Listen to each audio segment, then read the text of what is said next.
প্রিয় শিক্ষার্থীবৃন্দ, আশা করি তোমরা বাড়িতে কুশলে আছো। আজ আমি নবম ও দশম শ্রেণীর ভূগোল ও পরিবেশের তৃতীয় অধ্যায় থেকে স্থানীয় সময় প্রমাণ সময় আলোচনা করব। তো তার আগে আমি আমার পরিচয়টা দিই। আমি শ্যামলী রায়, সহকারী শিক্ষক, লাউডক বাণীশান্তা মাধ্যমিক বিদ্যালয়, দাপক, খুলনা। আমরা প্রথমেই জানি যে পৃথিবী গোল পশ্চিম থেকে পূর্ব দিকে একবার ঘুরে আসে। এই পৃথিবী গোল এবং এই পরিধিকে 360 ডিগ্রি ধরে হিসাব করা হয়। তো পুরোটা এই যে রেখাটা, এটা হচ্ছে একটা কাল্পনিক রেখা, প্রতি 24 ঘন্টায় একবার ঘুরে আসে। এই হিসাব করে দেখা যায় যে 360 ডিগ্রি ঘুরে আসতে সময় লাগে 24 গুণ 60 মিনিট, 1440 মিনিট। তাহলে এই 1440 মিনিটকে যদি আমরা 360 দিয়ে ভাগ করি তাহলে কি হয়? হবে 4 দিন। এবারে জানি স্থানীয় সময় কাকে বলে। স্থানীয় সময় সূর্য যখন মাথার উপরে অবস্থান করে তখন ঘড়ির কাঁটা 12টা ধরে যে সময় নির্ণয় করা হয় তাকে ওই স্থানের স্থানীয় সময় বলে। কারণ বিশাল বড় দেশ হলে তো সূর্য একসঙ্গে সব জায়গায় উদিত হতে পারে বা কিরণ দিতে পারে না, একটু কম বেশি সময়ের পার্থক্য হয়। এই জন্য বললাম যে সেই সময় স্থানীয়, সেই জায়গার স্থানীয় সময়। আবার বলছি, পৃথিবী যখন মাথার উপরে অবস্থান করে তখন ঘড়ির কাঁটা 12টা ধরে যে সময় নির্ণয় করা হয় তখন তাকে ওই স্থানের স্থানীয় সময় বলে।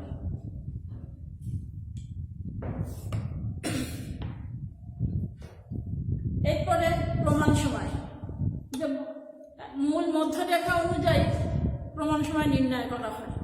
দ্রাঘিমা রেখার উপর সূর্যের অবস্থানের ভিত্তিতে আমরা এই যে সময়টা ঠিক করি। আর একটা দেশে, বড় বড় দেশে তো একই সঙ্গে হয় না, সেজন্য সেখানে স্থানীয় সময় প্রমাণ সময়টা 2, 3, 4 থাকতে পারে। তোমরা জানো কানাডা এবং যুক্তরাষ্ট্রে কতগুলো প্রমাণ সময় আছে। এই স্থানভেদে সময়েরও পার্থক্য হয়। সেই আঙ্গিকে আমি ছোট একটা আমি তোমাদের বলছি, একটা উদাহরণ দেখো। যে এখন সূর্য মাথার উপরে 12টা, এই হিসেবে যদি 10 ডিগ্রি পশ্চিমে কোনো স্থানের স্থানীয় সময় নির্ণয় করে তাহলে কি করব? বা 10 ডিগ্রি পূর্বে স্থানের স্থানীয় সময় নির্ণয় করতে গেলে কি করতে হবে আমরা এটা আলোচনা করব। আমরা জানি দ্রাঘিমা রেখার জন্য, অর্থাৎ মূল মধ্যরেখা উপর দিয়ে গেছে, তাই সময়ের পার্থক্যটা বিভিন্ন জায়গায় বিভিন্ন হয়। তাহলে আমরা ওইটা জানি।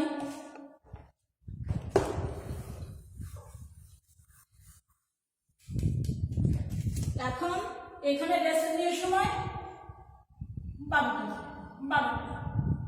এই 10 ডিগ্রি পূর্বে স্থানীয় সময় কত হবে?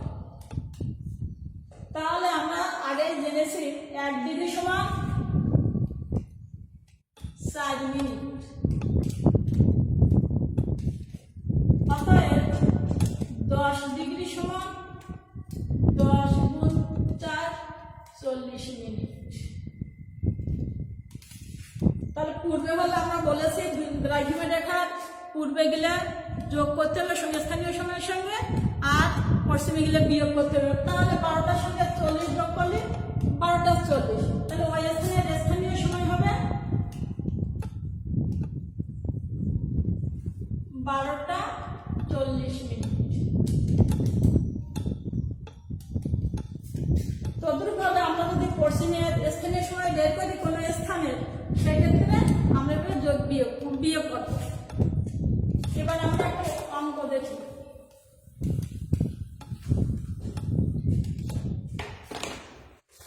তোমার তো সবাই বই নাম আছে, বই দেখো।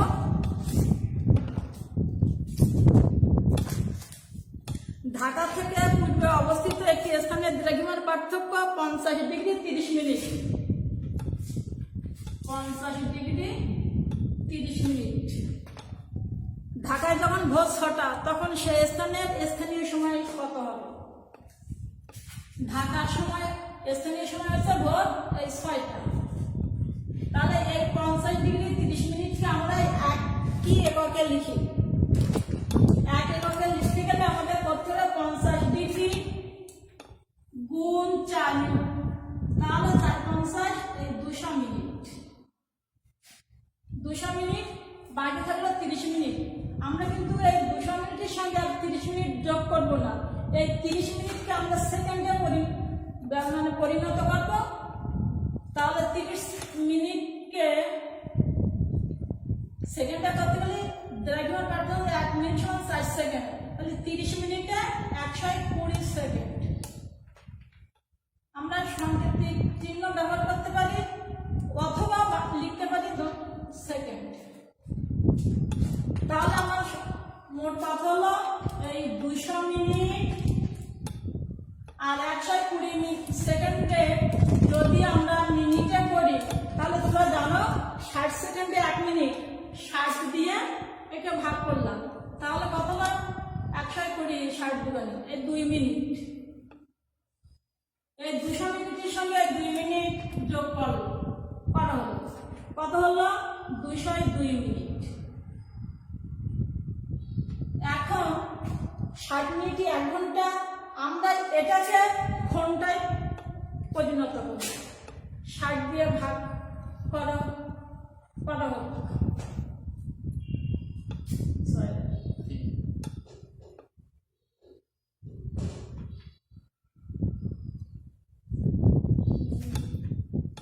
তিন 180 আর থেকে কত 22 মিনিট, তাহলে 3 ঘন্টা 22 মিনিট। যেহেতু বলা হয়েছিল কি স্থানটি ঢাকার পূর্বে অবস্থিত, তাহলে ওর সঙ্গে এটা যোগ করতে হবে। কত ছিল 6টা, তাহলে 6টার সঙ্গে 3 ঘন্টা 22 মিনিট যোগ করলে হবে 9টা 22 মিনিট। তাহলে নিশ্চয়ই তোমরা বুঝতে পারছো স্থানীয় সময় কিভাবে আমরা বের করব। এবং আমাদের গাণিতিক ভূগোলে অবশ্যই কিন্তু একটা অঙ্ক থাকবে, সব পরীক্ষার জন্য থাকবে। গ নম্বরে আমরা এই অঙ্কটা অবশ্যই প্র্যাকটিস করব বেশি করে। তাহলে আমরা একটা অঙ্কই শিখলাম এবং সুন্দরভাবে শিখবো। আর করোনাকালীন সময়ে তোমরা ঘরে পড়ালেখা করো, বইয়ের সঙ্গে সংযোগ রাখো। এই সুস্থ কামনা করে আমার পাঠ এখানে শেষ করছি।